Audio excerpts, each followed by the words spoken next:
पहरेदार उसके घोड़ों के खुरों से उड़ती हुई धूल देखते रहे और वो देखते ही देखते आंख से ठप्पा लगाने से पहले खजांची ने खजाना गिना, 5 मोती कम। शायद गलती लग गई होगी, दोबारा गिना, तिबारा गिना, लेकिन 5 मोती कम थे। तो कैसे पूरे होते? हे भगवान, वो तो सचमुच चोर था, चोर था, चोर था। चिल्लाने को ही था कि एक बुद्धिमानी की बात सूझी। सोचने लगा चोरी तो हो ही गई, सारा इल्जाम चोर के मत्थे मढ़ा जाएगा। चुपचाप वैसे वाले 5 मोती लिए, अपनी अंटी में खोस लिए। चोर चोर चोर चोर चोर सुन के चारों तरफ से सिपाही, पहरेदार, कारिंदे, काम करने वाले सब दौड़े दौड़े आए। सारा किस्सा जानने के बाद सब इकट्ठा होकर राजा के पास पहुंचे। राजा को खजांची ने रोते हुए सारा किस्सा सुनाया। हुजूर, हुजूर, इस तरह से दिन दहाड़े रियासत में घुस आना, राजसी लिबास पहनकर छाती ठोक के ये कहना कि मैं चोरी करने आया हूं। हुजूर, मैं क्या भगवान भी रखवाली नहीं कर सकता? हुजूर, चोर तो गरीब होते और बड़े आदमी को चोरी करने पर चोर कौन कहे?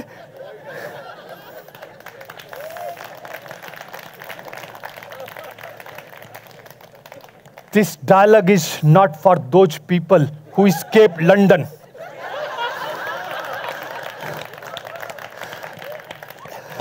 हुजूर, बड़े आदमी को चोरी करने पर चोर कौन कहे? अब वो जो राजा था ना जी, वो तो सिंहासन की शोभा मात्र था, राजकाज के मसलों को ज्यादा नहीं समझता था।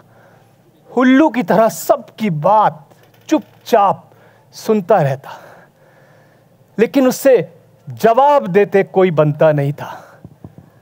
सारा राजकाज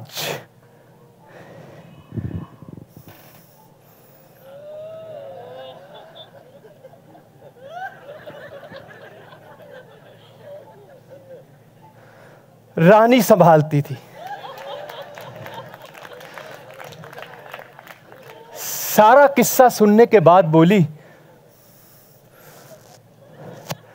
इसमें तुम लोगों का कोई कसूर नहीं, लेकिन उस चोर का पकड़ा जाना बहुत जरूरी है।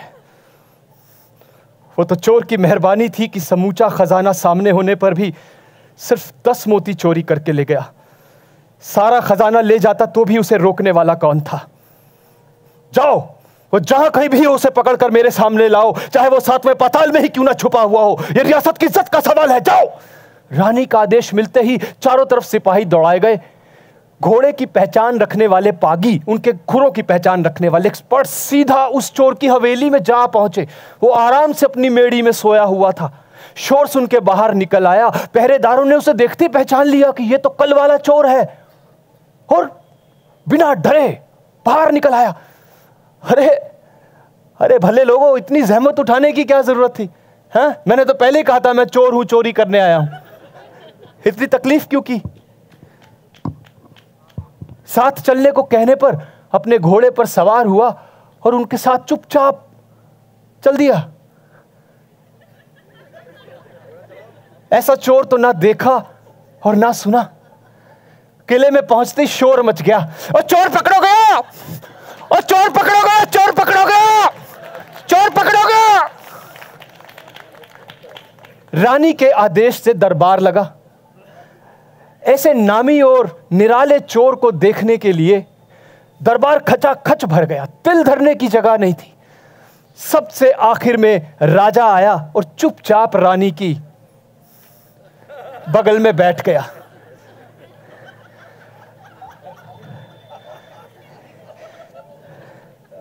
इतने खूबसूरत चेहरे, थोड़ी सी लाइट यहां भी दे दो, लाइट वाले बाबू। रानी ने एक बार पूरे दरबार को गौर से देखा। वहां कोई इतना खूबसूरत नहीं था जो चोर के मुकाबले में टिक सके।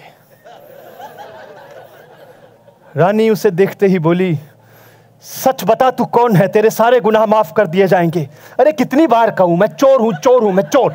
सबको बताकर चोरी करने गया था मैं। कितने मोती चुराए? 5। दीवान जी तुम तो कह रहे थे कि, खजांची जी तुम तो कह रहे थे कि 10 मोती चोरी हुए। अरे हुजूर, इन चोरों का क्या भरोसा, ये सरासर झूठ बोल रहा है। मैं चोरी भले ही करूं, लेकिन झूठ ना बोलने की मैंने कसम खा रखी है। छठे मोती को छुआ तक नहीं जी। रानी चोर की बात पर भरोसा कर बैठी और खजांची के चेहरे को देखती उसके मन की बात ताड़ गई। दीवान जी, ये खजांची सरासर झूठ बोल रहा है। 4 पहरेदारों को लेकर इसके घर जाओ, इसके घर की तलाशी लो। चोरों के पांव में कितना दम थर थर कांपने लगा। अपना जुर्म कबूल कर लिया, घर से जाकर 5 मोती ले आया, दीवान जी के हवाले किए। वहां बैठी हुई रियाया वाह वाह कर उठी। भाई ऐसा चोर तो ना देखा ना सुना, इसने तो बड़े बड़े ईमानदारों को पीछे छोड़ दिया, बड़े बड़े दयानतदारों को पीछे छोड़ दिया। उस रियाया में चोर का गुरु भी बैठा हुआ था। ये सब देखकर बड़े गर्व से उठा, हुजूर ये मेरा चेला है, मैं इसका गुरु हूं, मैंने ही इसे झूठ ना बोलने की कसम दिलाई थी। ये सुनकर रानी की खुशी और बढ़ गई। दीवान जी, ये 5 मोती से इनायत कर दो, मैं इसकी ईमानदारी से बहुत खुश हुई। मैं कोई ब्राह्मण नहीं हूं जो बख्शिश के लिए हाथ फैलाऊं।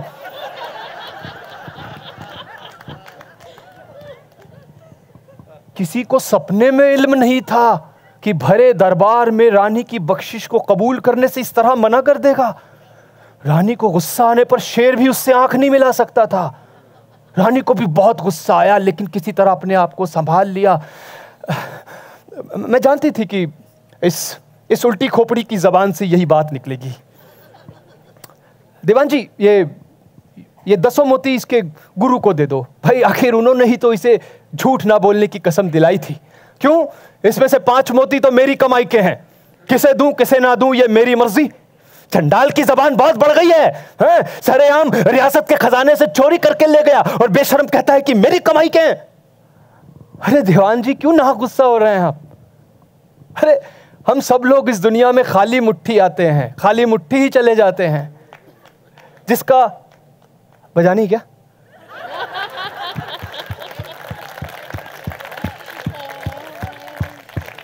हम लोग इस दुनिया में खाली मुट्ठी आते हैं और खाली मुट्ठी ही चले जाते हैं। कहने को तो ये शरीर भी अपना नहीं है। जिसका जितना वश चलता है वो उतनी दौलत अपने कब्जे में करता है। कोई छोटा चोर है, कोई बड़ा चोर, हम सब चोर ही तो हैं।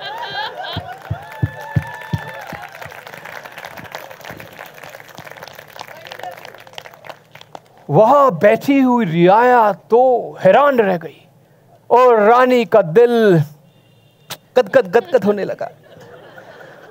और राजा उस तरह से अपने में खोया मंद मंद मुस्कुराता उसे देखता रहा। खजांची को सरेआम 100 जूतों की सजा मिली। चोर के गुरु को 5 मोती बख्शिश में मिले जो उसने सर नवाकर कबूल किए। क्या लगता है, कहानी खत्म हो गई या कुछ और है?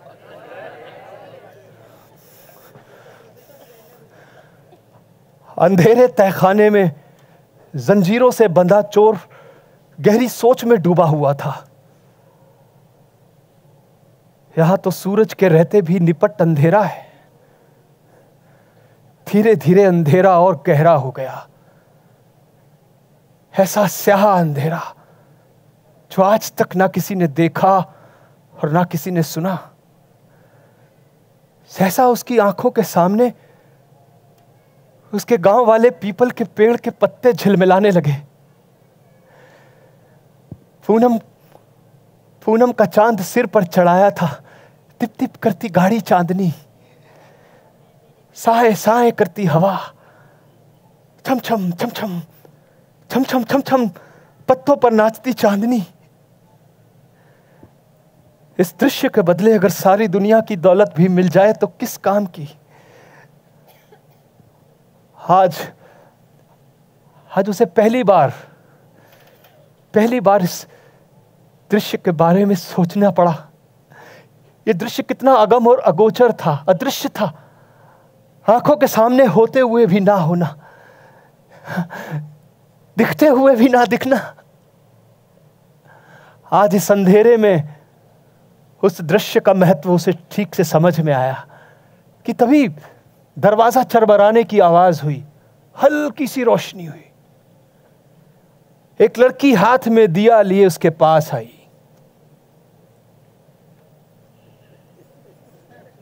ये रानी की भरोसेमंद दासी थी। आपको रानी जी ने याद फरमाया है। क्यों?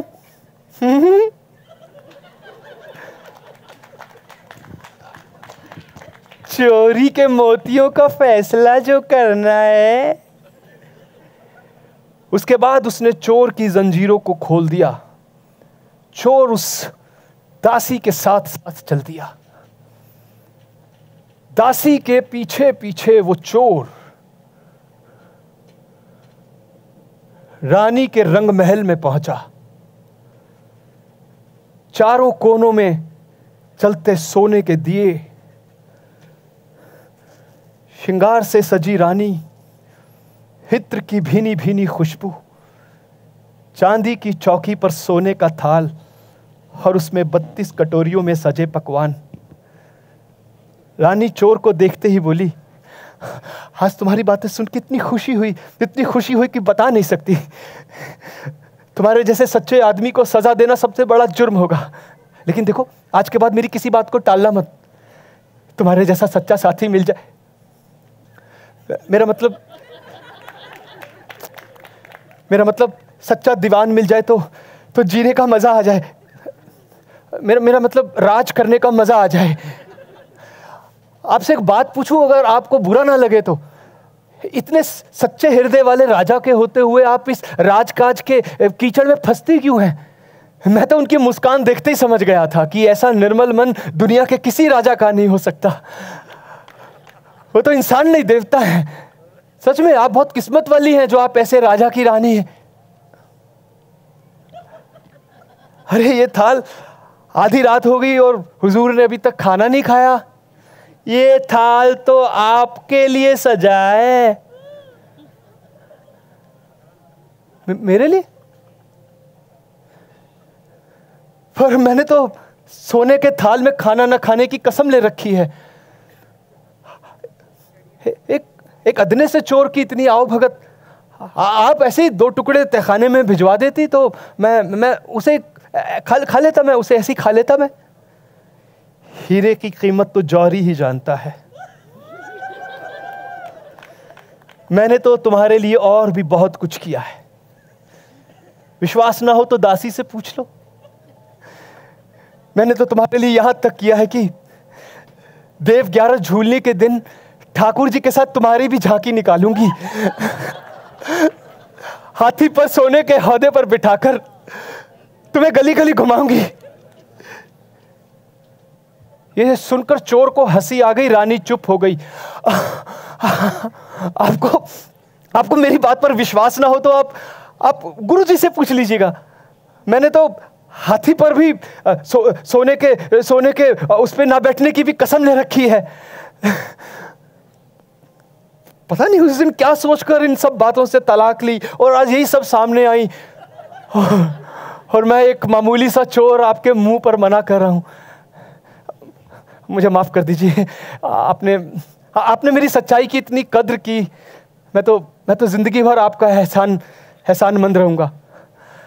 मैं तो एक मामूली सा चोर हूं, गुण चोर नहीं हूं। अगर मैं गुण चोर होता ना तो अपनी माँ की कसम खाकर बोल रहा हूं, आपके सारे गुण आपसे चुरा लेता और आप मेरा कुछ भी ना कर पाती। रानी का दिल बाग बाग हो गया। रानी ने दासी को देखा और दासी ने रानी को। दासी चुपचाप वहां से चली गई।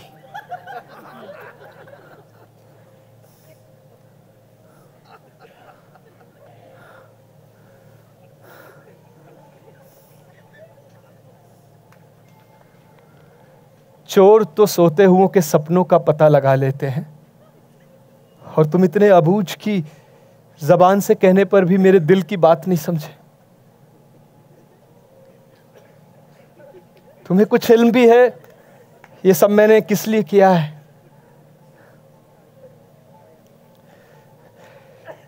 इससे अच्छा मौका और फिर कब आएगा?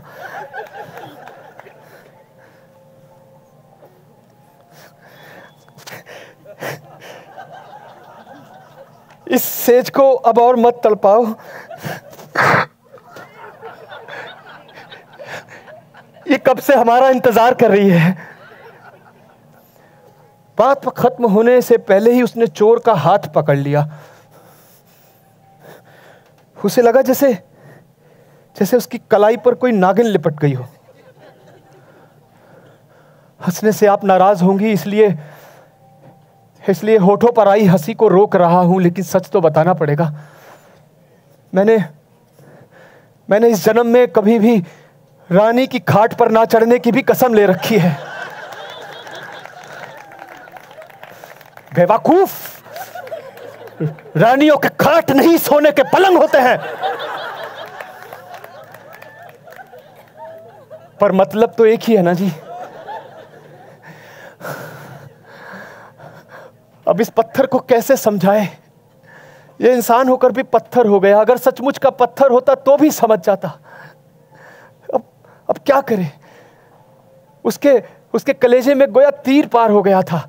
लेकिन रानी से कोई भी इंसानी कमजोरी छिपी नहीं थी। उसने अपना आखिरी तीर छोड़ा। आपने भी कहा था ना कि राजा जी इंसान नहीं देवता है। कहा तो था। तो ऐसे देवता का धरती पर नहीं, देवलोक में राज होना चाहिए। देखो, उन्हें देवलोक पहुंचाने और तुम्हें यहां का राजा बनाने का जिम्मा मेरा। तुम्हें सिंहासन पर बैठने की तकलीफ तो करनी ही पड़ेगी। मान जाओ ना।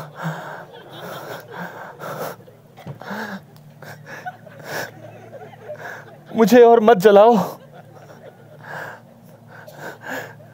मैं रानी होकर तुम्हारे पैर पड़ती हूं, मुझे और मत जलाओ। एक शब्द स्पष्ट सुनने पर भी उस चोर को सहसा विश्वास नहीं हुआ। कहीं अंधेरे तह खाने में लेटा कोई सपना तो नहीं देख रहा। आंखें मसल कर इधर उधर गौर से देखा। सचमुच रानी का रंगमहल, चारों कोनों में जलते सोने के दिए,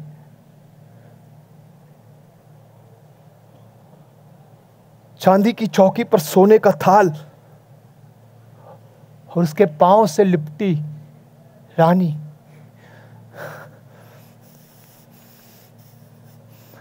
आप देश की मालकिन होकर ये सब क्या कर रही हैं? ये सब आपको शोभा नहीं देता। हाँ, मैं आपको कैसे बताऊं, लेकिन सच तो बताना पड़ेगा। मैंने इस जन्म में कभी भी राजा ना बनने की भी कसम ले रखी है। उस दिन पता नहीं ऐसा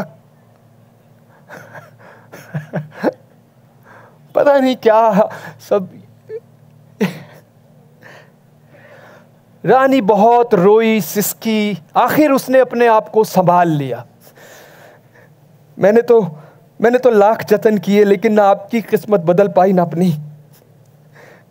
मैंने तो कोशिश, पर देखो, आज का ये भेद किसी से मत बताना। मेरी आबरू अब आपके होठों में बंद है। लेकिन मैं झूठ कैसे बोल सकता हूं? मुझे तो गुरुजी ने झूठ ना बोलने की कसम दिला रखी है।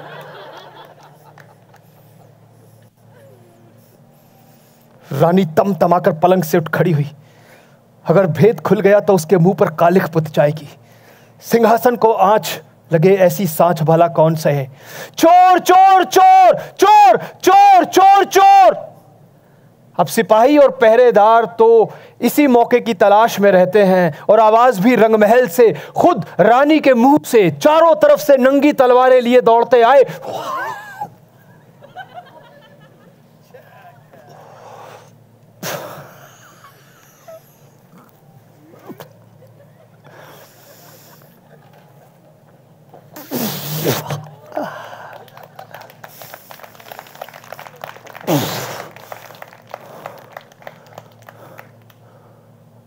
और इस तरह से झूठ ना बोलने की कसम का तलवार से अंत हुआ।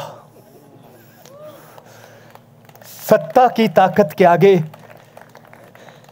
सच की ताकत कहां तक ठहरती।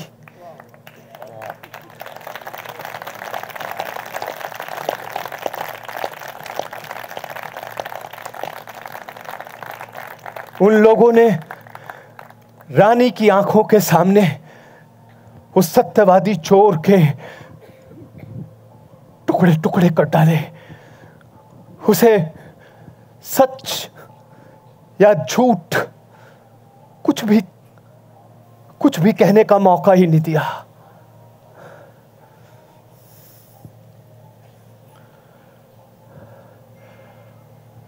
अब इस कहानी को यहीं खत्म हो जाना चाहिए, नहीं? लेकिन रानी का तिरिया चरित्र से कैसे खत्म होने दे? अगले दिन सूरज ढलने के बाद फिर रात आई, पिछली चांदनी रात से भी बढ़कर। वही रानी का रंगमहल, चारों कोनों में जलते सोने के दिए, इत्र की भीनी भीनी खुशबू, श्रृंगार से सजी रानी। और आधी रात बीतने के बाद वही दासी दिए की रोशनी में चोर के गुरु को अपने साथ लेकर आई।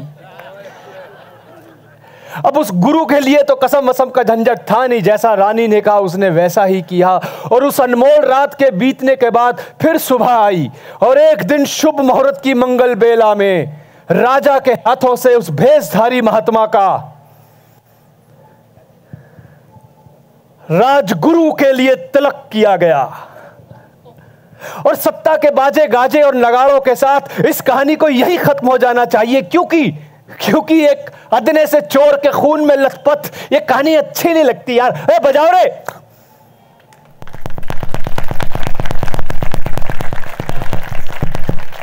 अरे बजा दो यार, मैं तो जनरेटर पे नाचूंगा नहीं तो फिर।